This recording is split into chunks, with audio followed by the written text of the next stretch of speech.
It was 2 a.m., and I was sitting alone in a hospital pumping room. The air smelled like antiseptic and stale coffee. And the only sound was the mechanical hum of the machine. My name is Lauren, and I'm 34. My son, Leo, was one floor below me, in the NICU, fighting for his life. He'd arrived at just 27 weeks. A tiny 2-pound, 1-ounce little bird. I was exhausted, terrified, and I needed my family. My hands were shaking when I texted our image-obsessed Boston family group chat. Leo is having a hard night. Please, just pray for him. Minutes later, my phone buzzed. It was from my Aunt Rebecca, our family's matriarch. It wasn't a text. It was a photo of her, smiling in a ball gown on a stage, perfectly posed. The caption read, "So proud to represent our family at the Children's Hospital Foundation Gala #GivingBack. Have you ever had your deepest crisis ignored? Or worse, used as a photo op by the people who were supposed to care the most? Let me know your story in the comments." That picture, it wasn't just a disconnected "Take reply." It was a message. It was a symptom of my entire life with them. See, in my family, we weren't just a family. We were an institution. An old money Boston name, obsessed with pedigree, philanthropy, and above all, the image. Our lives were run from the immaculate, mahogany-paneled office of the Family Foundation, and its unofficial CEO was my Aunt Rebecca. Rebecca, my mother's older sister, had taken charge after my mom passed. She wasn't warm, she was efficient. She managed the family's reputation like a hawk, and anything that didn't fit the narrative of perfect, charitable, and strong was, well, it was a problem to be managed. My husband, Ryan, an architect, was a solid match. He was successful. He looked good in a suit.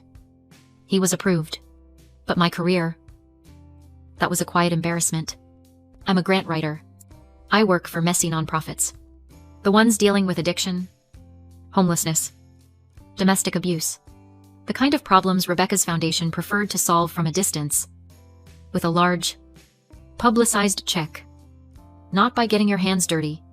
Lauren is the sensitive one, Rebecca would say at family dinners, which was code for unstable and a bit of a disappointment. My greatest failure, in their eyes, was my struggle to provide the next heir. Ryan and I had tried for years. We'd suffered through 2 devastating miscarriages. Each time, the family's response was quiet, clinical. They were unfortunate events, private matters to be hidden away. As if my grief was a social inconvenience. When I announced I was pregnant with Leo, Rebecca's response was a thin smile. "Well, let's just hope you can be calm this time, dear, for the baby's sake." That's why the silence after Leo's birth was so deafening. The emergency C-section. The terror of him being born at 27 weeks. This was my ultimate failure. It was messy. It was dramatic. It was everything our family was not supposed to be.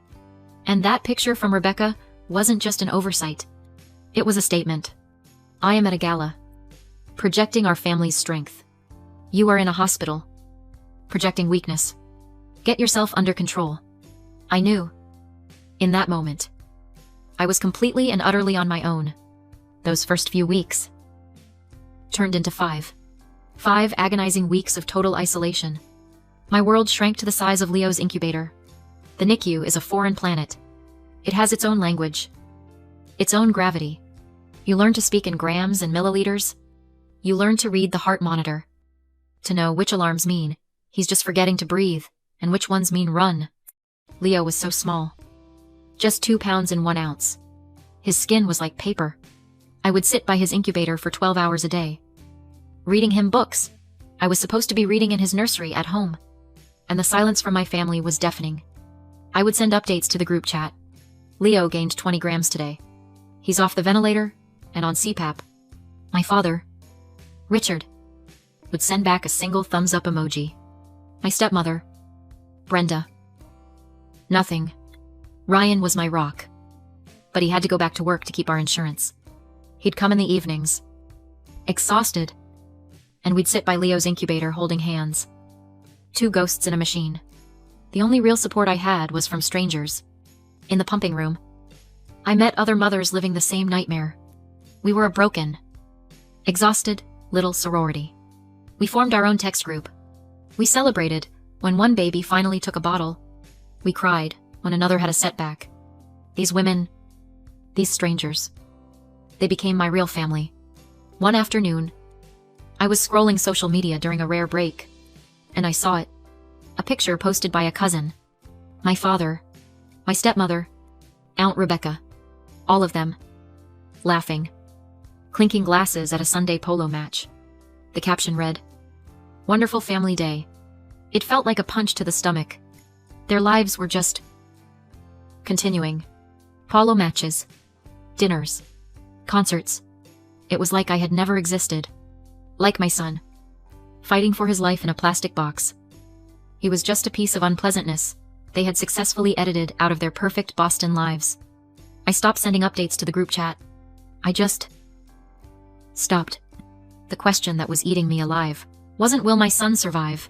It was why. Why do they hate me so much? I couldn't understand how people could be that cruel. I had no idea. The cruelty had only just begun. It was the end of the 5th week. Leo was stable. But stable in the NICU just means the crisis isn't happening right now. I was in the hospital cafeteria, stirring a cup of terrible coffee, my eyes burning with exhaustion. The place was my new home, filled with the same tired-looking residents and the smell of reheated pasta. I'd settled into this numb, painful rhythm. Wake up. Pump. Drive to the hospital. Sit by the incubator. Pump. Talk to doctors. Pump. Go home. Sleep for 3 hours. Repeat. Ryan and I were ships passing in the night. My family. They were just gone. I pulled out my phone to text Ryan an update. And it just exploded. The screen lit up like a Christmas tree. 73 missed calls. Dozens of texts. All from my brother, Ethan. My heart didn't just race. It slammed against my ribs. 73 calls. That's not checking in. That's... Something has happened. My fingers were shaking so hard I could barely unlock the phone. I opened his last text. Sent just seconds before. All caps. Lauren. Answer. It's Aunt Sharon. She's at Mass General. It's bad. Aunt Sharon. My mother's other sister. The sidelined aunt. The one Rebecca always pushed to the side. The world went sideways. I ran out of the cafeteria. My half-eaten sandwich forgotten. And called him. He picked up on the first ring. Lauren, where have you been? I've been calling for hours. His voice was tight. Frantic. He's a journalist. He's never frantic. I'm here. Ethan. I'm at the hospital. My phone was on silent. What's wrong? What happened to Aunt Sharon? There was a heavy pause. The sound of a hospital PA system in the background of his call. She had a massive stroke this morning, he said, his voice cracking. It's bad. Lauren, they don't know if she's going to make it. I leaned against the wall, the cold tile pressing into my back. Oh my God. Is anyone with her? Everyone is here, Ethan said. That's why I'm calling. Everyone's at Mass General. Dad. Brenda. Rebecca. Everyone. And? Look. Dad is asking why you aren't here. He's really hurt. You haven't come. I couldn't process the words. It felt like he was speaking a different language. A bitter, cold laugh just escaped my throat. It sounded like a bark. He's hurt. He's hurt that I'm not there. Lauren. What? Yeah, your aunt is. Ethan. I cut him off. My voice dangerously quiet. Where has he been? Where has any of them been? No one has been here. For 5 weeks. I have a son in the NICU. And not one person has come. Not Dad. Not Brenda. Not Rebecca. No one. Not a call. Not a visit. Nothing. The silence on the other end of the line was absolute. I could just hear him breathing. Processing what he finally said. His voice completely changed. The panic was gone, replaced by a cold, sharp confusion. What are you talking about?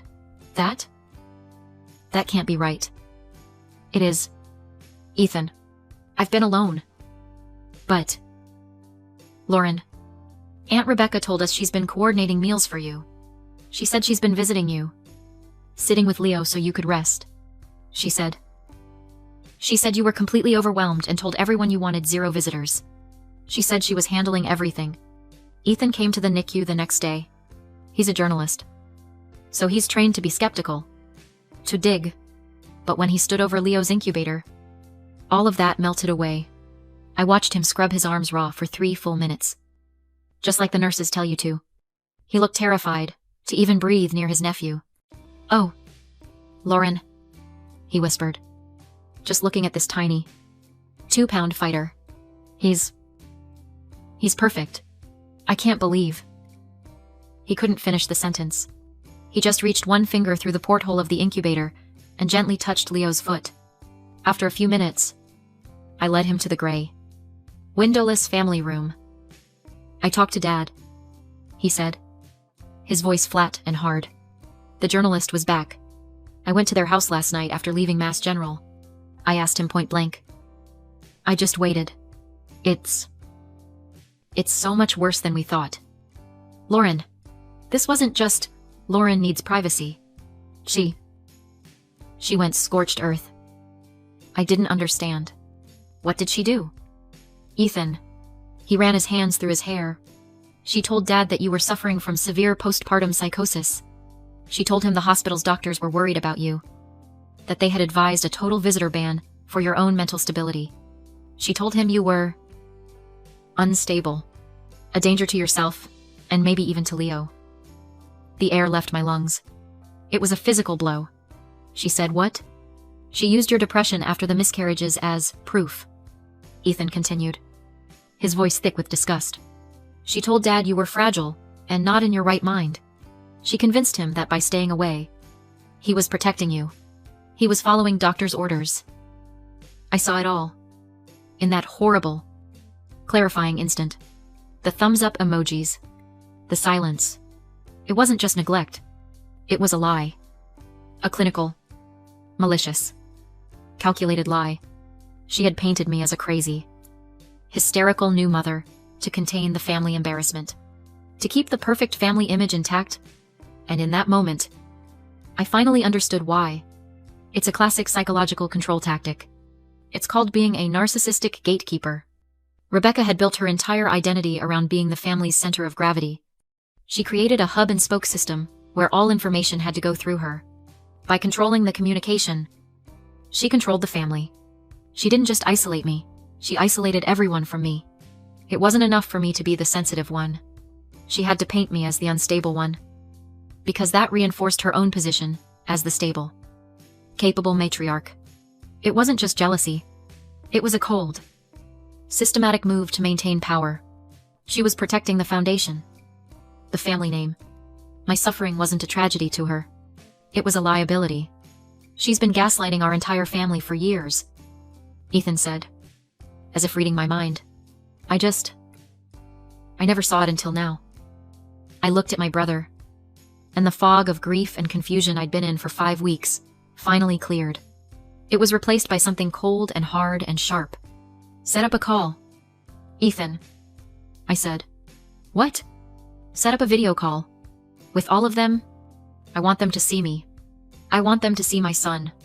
And I want to see her face when I ask her." Ethan set up the call for that evening.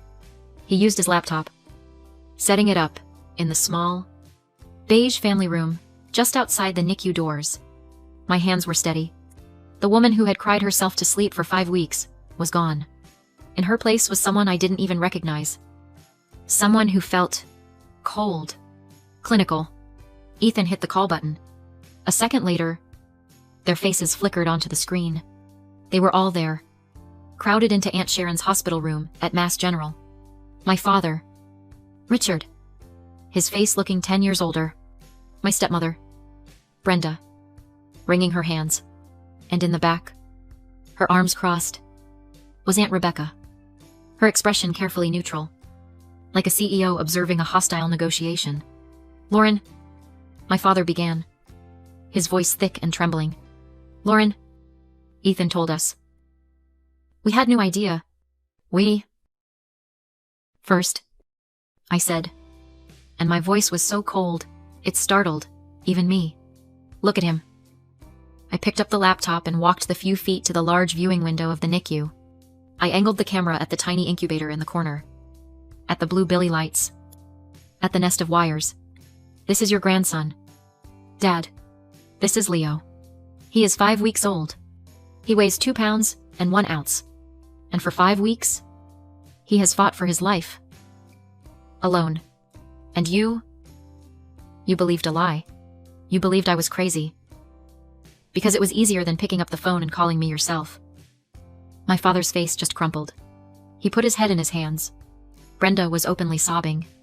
But then, Rebecca's voice cut through. Sharp, impatient, and angry. "Lauren, you are being hysterical," she snapped. "This is exactly the kind of drama we were trying to avoid. You were unstable. You are unstable. We were respecting the doctor's wishes."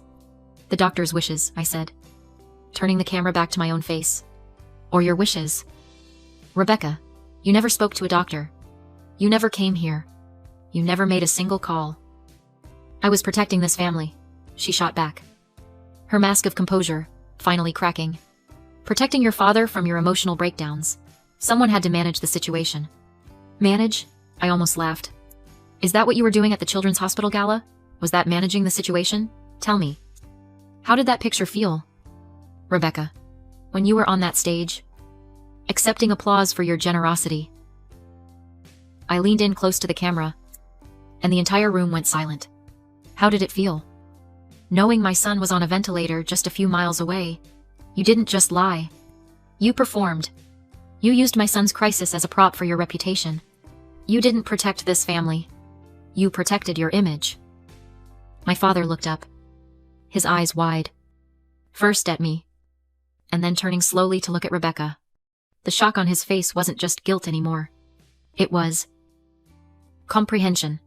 He finally saw her. Rebecca's face, for the first time in her life, was pale with rage and fear. She had been exposed. She opened her mouth, but nothing came out. She was silenced. And in that silence, I finally had all the peace I needed. I reached over and ended the call. The aftermath of that call wasn't loud. It was a deafening, heavy silence. The next morning, my father, Richard, and my stepmother, Brenda, were waiting outside the NICU doors when I arrived. They looked broken. My father, who I had only ever seen in a crisp suit, looked like he hadn't slept in days. His eyes were red. "Lauren," he started, his voice thick. We came to meet our grandson." There were no excuses, no justifications, just a deep, profound shame. I nodded once, and led them to the sink. They scrubbed their arms for 3 full minutes, just like Ethan had. I watched my father, this powerful Boston figure, stand over Leo's incubator. And for the first time, I saw the man, not the image. He was just a grandfather, full of regret. "He's beautiful." "Lauren," Brenda whispered, tears streaming down her face. "He's perfect." It wasn't a fix. It wasn't forgiveness. Not yet. But it was a start. Our relationship will be built on truth from now on. I told them later.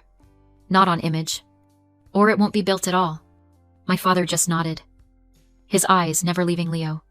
After 10 long, grueling weeks, Leo came home. He was still tiny, barely 5 pounds. But he was a fighter. About a week after we got him settled, our apartment intercom buzzed. It was Aunt Rebecca. She hadn't called. She hadn't texted. She just appeared. "Lauren, darling, buzz me in." Her voice crackled through the speaker. "I have a little something for Leo's trust fund. From the foundation. I looked at Ryan, who was holding our sleeping son. I walked to the intercom. My hands steady. We don't need a donation. Rebecca. The silence was immediate. Excuse me. Her voice was sharp. I insulted. I am your aunt. I am family. Let me in. I pressed the button one last time. My voice clear and final. No. Rebecca. You are a relation. My family is inside this house. You are not welcome here. I disconnected the call. She buzzed again. And again. And then? She was gone. We held Leo's first birthday party in our small apartment. It was loud. And messy. And full of love. My brother, Ethan, was there, holding Leo up like a trophy. My sidelined Aunt Sharon, now recovered and smiling, was telling him stories. My 3 NICU mom friends, the women who had become my sisters in that sterile, terrifying place, were there with their own miracle babies. And my father and Brenda were there. They weren't holding court like they used to. They were just there, present, quiet. My father was on the floor, helping Leo unwrap a gift. I looked around at this group, this patchwork of people, and I realized what I had learned. We're all taught that family is an unconditional obligation, that blood is everything. But it's not an obligation. It's a title. It's a title that has to be earned. Through love. And respect. And action. Walking away from a toxic blood relation isn't an act of failure. It's not abandonment. It's a courageous act of self-preservation. It's the moment you finally decide that you and your new little family deserve peace more than you deserve that pain. Have you ever had to redefine what family means to you? Who is your chosen family that showed up when it mattered most? Please share your experiences in the comments below.